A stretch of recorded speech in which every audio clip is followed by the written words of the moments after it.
devote our energies to sports and gardening, all the cultural pursuits as far as they're concerned. In fact, we're going to put the goons to sleep. Meanwhile, we dig.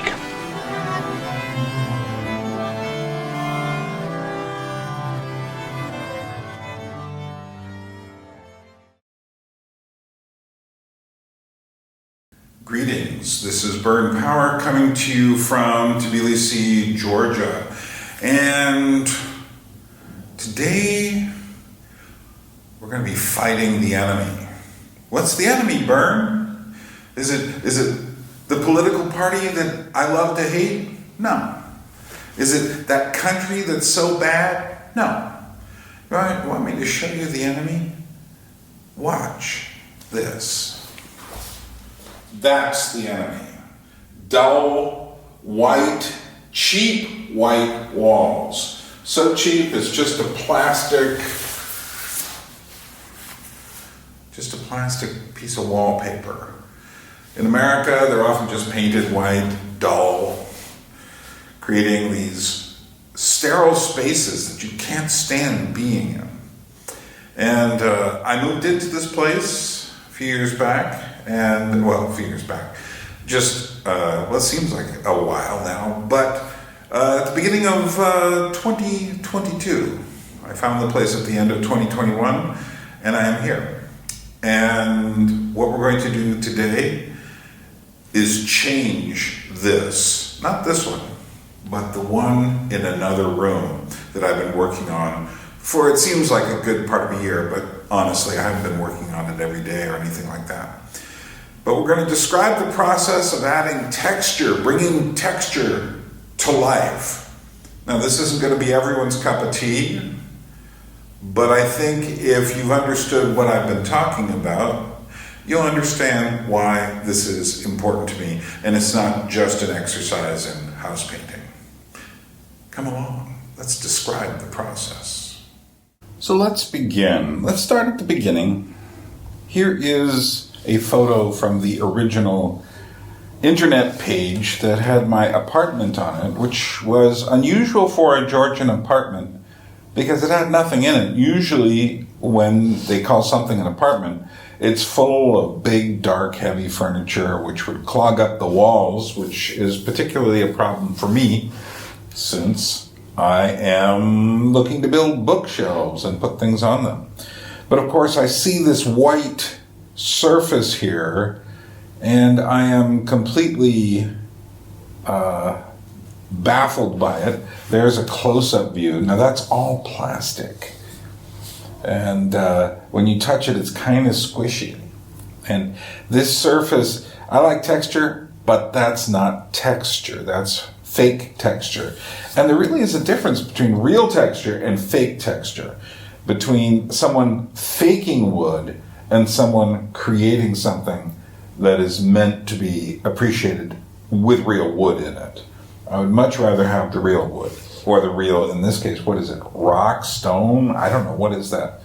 And I'd like to create a texture which is more like this, complex. Little lines in it, slightly different colors. And all of this came out of my interest in the meaning of texture. Now, if you go back to listening to my Labrie lecture, the preliminary notes on the meaning of texture, my basic thought is texture is like nutrition in a way, and we need it. Imagine for a moment living in a room that has a white room with the surface of your average kitchen or bathroom appliance, white enamel kind of, or plastic kind of surface. It would be unbearable. And I make my case for this in this lecture, and I recommend going back and looking at that. Well, fire, come on out. I'm Martin Christian. The kid was reaching out through the willows trying to his britches. The belt was hanging down, and he tugged at it, but the britches were hung on the limb. "Goddamn," said the man. "You ain't under the tree, are you? Why don't you go on and leave me the hell alone? Just wanted to talk to you. Didn't intend to get you all riled up. You didn't help me, Byrne. Was you the fellow that knocked in that Mexican's head yesterday evening? I ate them all. Who wants to know? So it's up to me to take what I consider unbearable whiteness and start to deal with it. So the first thing, and what took me the longest time here, was stripping the wallpaper off. And at first, I just tried pulling it with my hands, and what it did is it left me with this kind of brownish paper underneath. But then I started to see this old Soviet pattern on there, which turned out to be wallpaper too, but glued really carefully to the cement undercoat. Now, this wall is totally cement. So I'm giving you little images of, I want you to see what I did. In other words, this took a while. It wasn't particularly expensive. There was some lumber I had to buy to build my shelves, which I'll show you a little bit of it. That was more expensive than I was expecting. But this basically is time and effort, and those walls are very tall. They are at least 3 meters, 3 yards, maybe, is it 4? They're really, really tall. I mean, when you stand on the top of a ladder and you look down, you feel like you're looking into a vast chamber. Whose lines you want? About wages. That's fire. You won't need no wages. You get to keep everything you can raise. We go into Mexico. What I wanted to do was something that was dark and felt warm on the walls, but had lots of texture, a bit like if you're in a room with wood.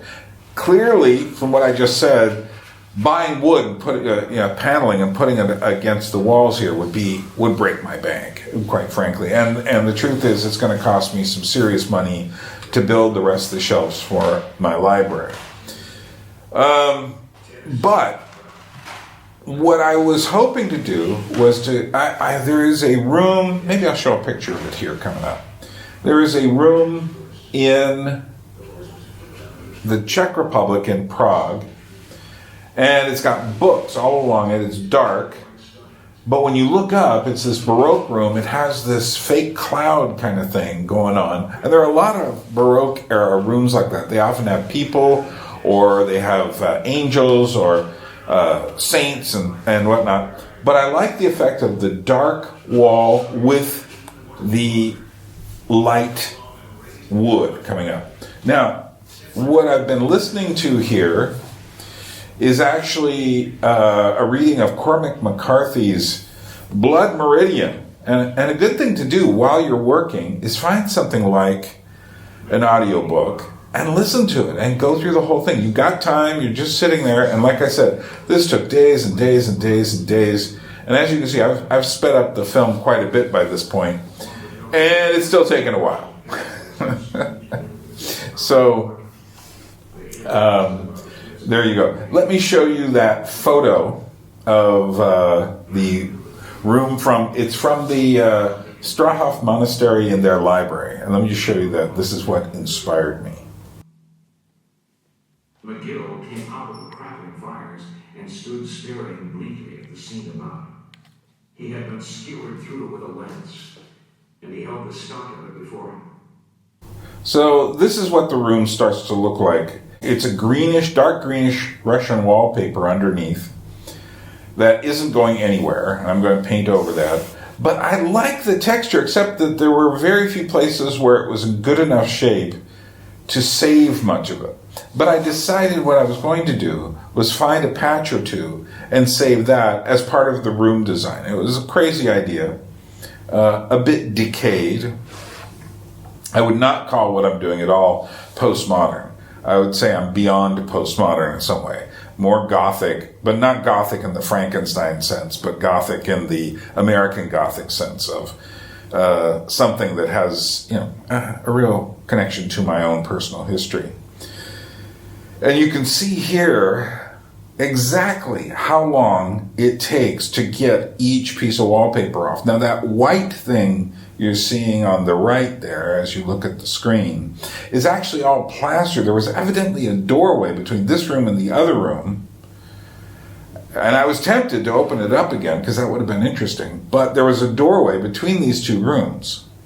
And this was, someone had filled it in and done a sloppy plaster job over it, and then put the plastic foamy wallpaper on top of it.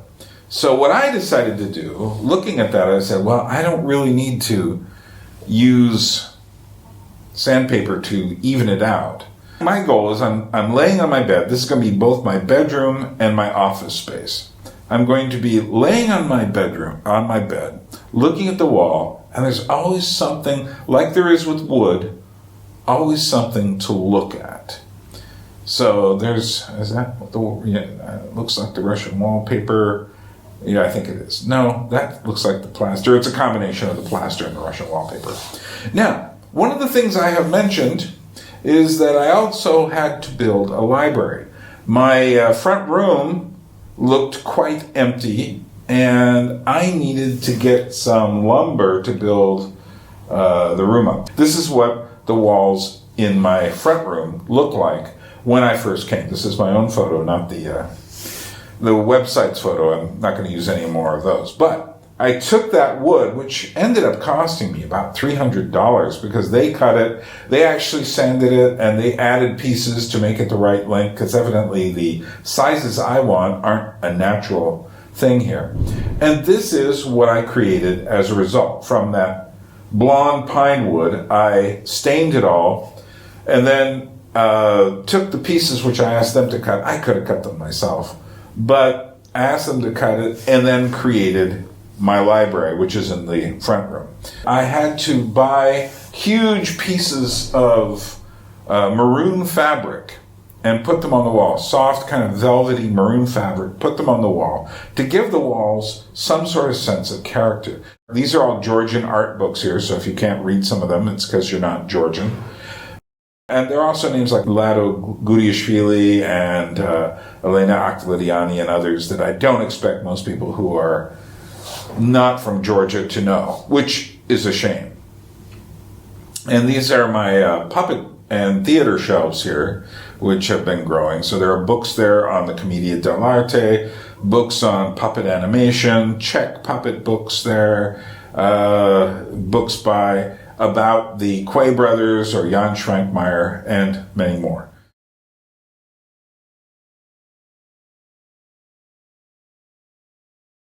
This is something I want to spend a moment talking about. Now look at this particular shelf for a minute.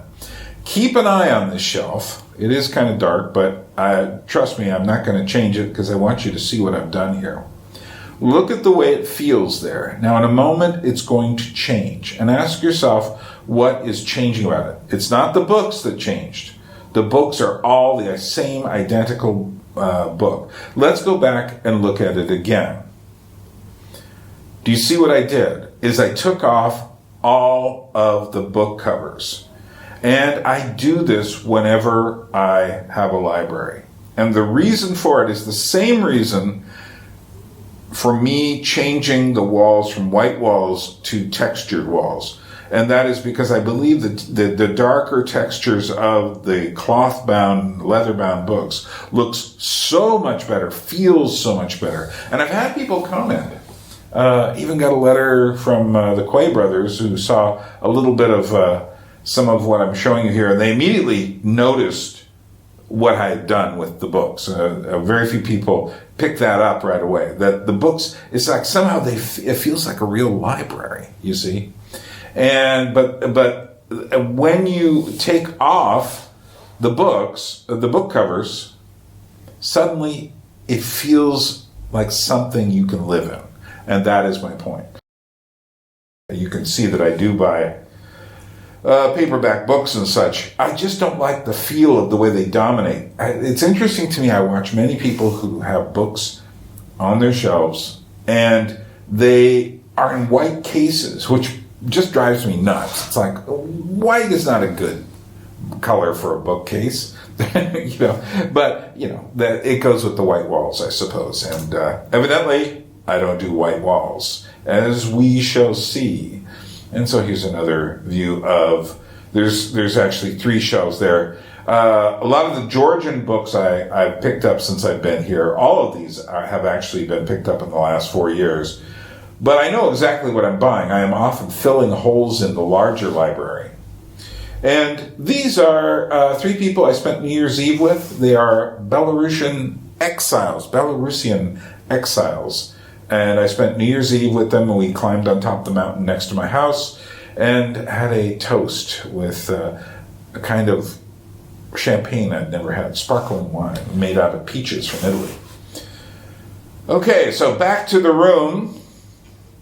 And this room was taking a while, and I finally decided at the beginning of the year, okay, time to get this done. Now, the reason that's painted brown is I've painted over all the places that had plaster on them just to give it a coat of paint. So that big white area is now brown. And now I'm starting to do the strange thing. And the strange thing is I want dark walls, and I also want this kind of bluish ceiling. And you'll see what kind of effect this gives. But I wanted to be, now I started working on this and I had one set of ideas. As I was working, I have this very long, I'm working only with a brush here, not a roller. And I'm getting paint dripping on me. And as I'm doing that, I am covering everything up, but I'm creating this series of patterns. It's an abstract pattern. It ended up feeling a bit like waves and things over me, which is an unusual experience. It's almost like I'm in some sort of cave-like place with waves above me. And I salute you. No comment. And this is what it ended up looking like. Now, I actually had a few people come in and look at this after I had finished it, and they would look up and they would say like, oh my, that's incredible. And then they would see the walls that were that just had these drabs of brown paint on them and said, what are you doing, Byrne? No, they didn't say it like that. They said, one guy who was Georgian said, this is a different style, because he thought the half-finished paint job was it. But let's get a little closer up with whatever it was I was doing. I later went back and completed a few of the lines that were in there, but it mostly looks the same. And in fact, once I get the bottom dark part covered in, and then put trim the molding line, it's going to feel very different. But I also have to do something with that light fixture in the middle.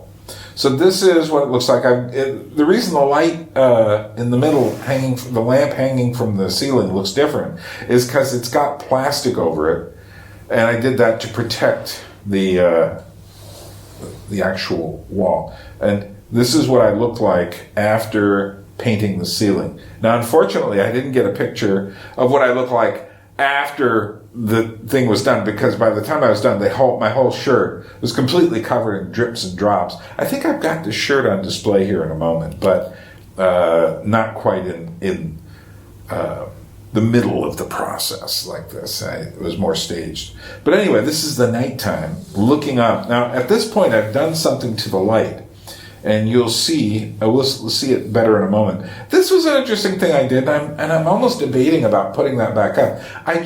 When I was done painting the ceiling, I just had all this paint in my hand from dripping and it touched the wall. And I was thinking, and I'm still thinking, maybe I'll put one handprint on the wall. What do you think? Should I put a handprint on the wall like that?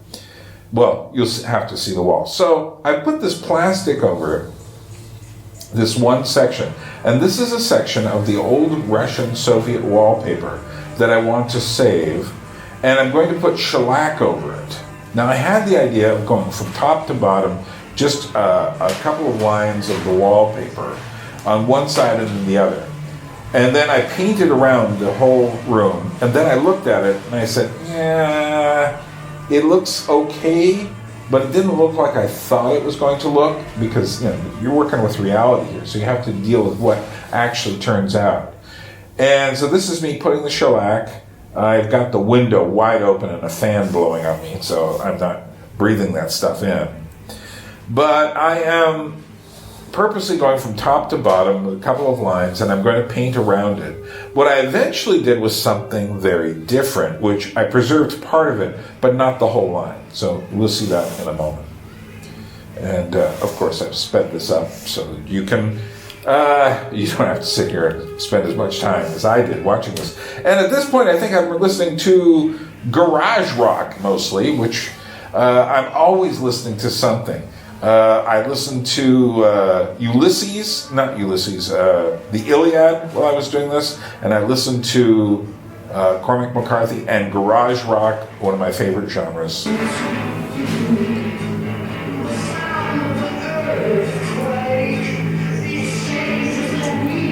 Listening to the 13th Floor Elevator now, Rocky Erickson, whom is one of my favorite musicians in that genre. So now what I'm doing is I'm taking down the old globe and putting a new one up.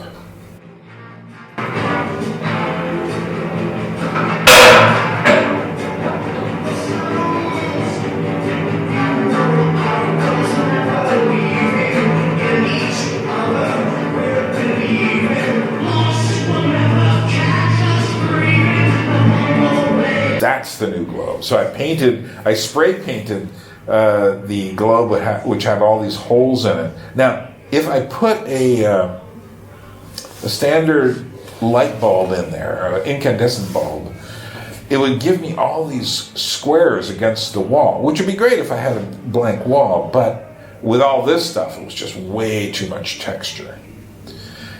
So, this is my room. I still have to paint that door. Now, if this is looking muddy to you, it was looking muddy to me too. And I would debate every time I went in there. That would change under different lights depending on what you did. So at different times of the day, it looks very different. Now that's a better view of I would say a standard view. Now you can see that yellow I put in there was very important. I sat there trying to figure out what bridge the blue turquoise color with the brick brown color. Now this is what I did with the Russian wallpaper, was I created this effect which looks like three-dimensional, like it's ripping up, but in fact isn't. And what I purposely did was I created this trompe-l'oeil, fool the eye effect, to make you feel like it was peeling off. Whereas in fact, if you rub your hand against it, it's perfectly smooth. There is no paper coming up or anything like that. And I kind of like the effect. It's like I said, I was doing a lot of things here I'd never done before. I had a different idea, and the material, you got to follow it. It was just pushing me in a different direction. Now, one of my big problems was under the window I had this thing, and I also had these PVC pipes coming in. My decision was to paint it brass, make it look, and the piping brass. And to me, that was a good solution. That was with an oil paint on both the piping and the heater. That heater doesn't get very hot. And it took me days and days and days to air this out so I could live in there eventually. I only slept in there for the first time last night, and it's February 18th.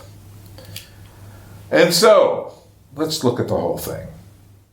This is just a little collage I made, which will give you an idea of what the whole thing feels like now.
to get some furniture in there, and let's play a little bit of an old Victrola style 78 RPM player and a strange Russian record I found.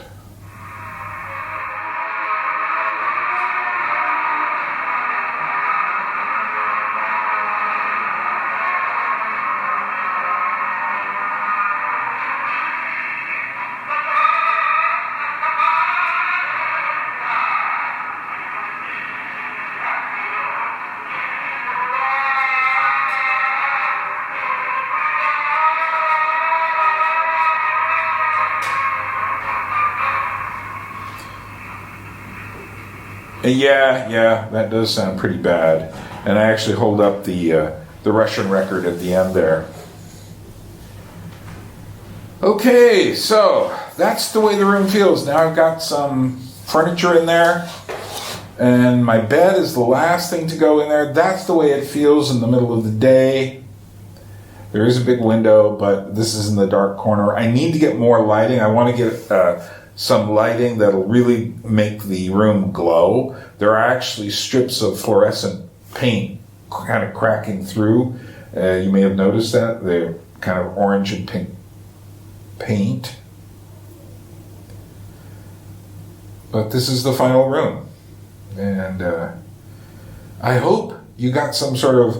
what I want to do is I don't want, obviously I don't expect you to imitate what I'm doing. I want you to do what you would do in a room. As Jordan Peterson once said, once you cleaned up your room, then make it beautiful. And what I'm doing right now is I'm just taking a little section and I'm adding my artistic signature to it. And it's not the kind of thing that's going to hit you over the face somewhere in the room. It is there, but I think most people will never see it. It's very small and it's down on the bottom. But there you are. Now this is something I found at what we call the Dry Bridge, this big flea market. And I cleaned it up a bit. I didn't want to clean it up all the way and make it just shiny like it was new. And the letters there are B and Ch, butcha, and or B and Ch. But that's going on the wall eventually. And it fits really well as a part of the color scheme, as more will. So there you are. We've transformed the room from a white, dead, sterile space, fitting only for objects, and as our friend Job says, becoming Netflix boxes, a place where the walls are so sterile that all you can do is watch a screen, to a place where literally I don't need a screen to keep my mind occupied, because I can look at the wall and the wall has life. And what I've done is indirectly imitated the complexity that one would find in nature. There's an overall feeling, an overall aspect, but then the more you look at it, the more textures there are. And our minds need these things to feed on. Now, naturally, you don't have to make a room look like mine. I like dark, cozy spaces, and I also like the fact that it opens up and it makes this room seem really big, actually. It seems bigger than the room next door. The room's very much like I started with this one. And everyone thinks that who's walked in so far. I mean, maybe someone won't think that, but the fact is that other room is bigger, physically. Well, anyway, just some food for thought of how you can practically bring meaning into your life by adding texture. And I think this is going to be so important for us going ahead in this world. It's just way too easy to let them do everything for you. So you have an apartment, it's got white walls, you buy stuff in a store that's just repeatable commodities. Your visual nutrition suffers because essentially you've got something like imaginative rickets. You haven't been exercising your ability to transform your environment. And this doesn't cost money. This costs gray cells. So use them. Okay, well, hey, let's see. You could subscribe to the channel. Doesn't cost you any money. you do that down below. You can like the channel, help somebody find this video. I don't have that many subscribers, and yet everyone who finds this channel often says, Byrne, how come you don't have like 100,000 subscribers? I have no idea. Share it. And thirdly, let's see, like, share the video. And lastly, if you feel like supporting the channel, please do. There is a link down below. And from Tbilisi, Georgia, where we say Drobit, means temporarily, we will meet again.